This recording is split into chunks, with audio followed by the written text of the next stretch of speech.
Hello friends, నమస్కారం. So ఈరోజు మన topic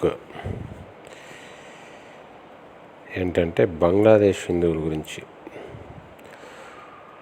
so Bangladesh Hindus are mice for cats. Bangladesh Hindus are mice for cats అనేది topic. So Bengali మాట్లాడే వాళ్ళంతా కలిసి ఉన్నారు. బ్రిటిషర్స్ లార్డ్ కర్జన్ వైస్రాయ్ విడగొట్టినాడు ఈస్ట్ బెంగాల్ వెస్ట్ బెంగాల్గా. సో ఆ కుతంత్రము అనేది పార్టీషన్ అప్పుడు పనిచేసింది.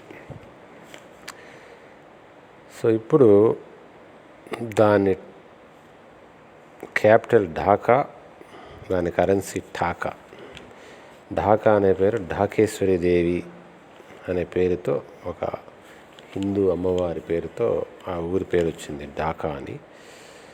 సో ఇది సెకండ్ లార్జెస్ట్, హిందువులు ఎక్కువగా ఉండేది ఇండియా తర్వాత నేపాల్ తర్వాత ఎక్కువ ఉండేది లార్జెస్ట్ పాపులేషన్ అక్కడ. ఎంతమంది ఉన్నారంటే 1.3 crores. వాళ్ళేమో 16.5 కోట్లు ఉంటే వీళ్ళేమో కోటిన్నర కూడా లేరు. So the third largest after India and Nepal అన్నమాట. సో ఇక్కడ ఒకసారి చూద్దాం పాపులేషన్, వాళ్ళు సెన్సెస్ ఎలా ఉన్నాయనేది చూద్దాము. 1951లో హిందువులు 22% ఉండేవాళ్ళు.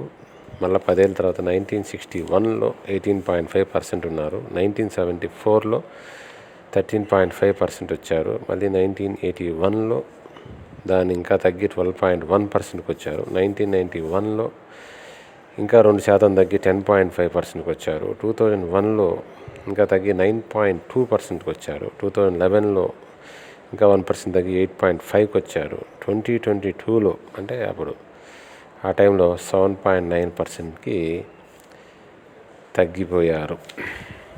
సో దీనంతటికీ కారణం ఏంటంటే హిందువుల్లో ఐకమత్యం, నేతి బీరకాయలో నెయ్యి ఒకటే. ఓకే,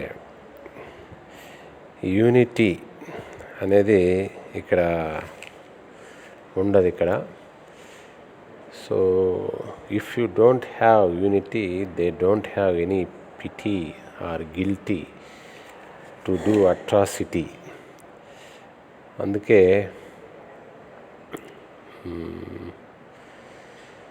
ఇప్పుడు దాకా 1000 సంవత్సరాలుగా 8 కోట్ల మంది చనిపోయారు ఈ ఊచకోతల్లో. మళ్ళీ ఊచకోత మొదలైంది బంగ్లాదేశ్లో. ఈ పాకిస్తాన్ పిల్ల అయినటువంటి బంగ్లా పిల్లికి హిందువులు ఎలుకలు లాంటి వాళ్ళు అన్నమాట. సో అందుకే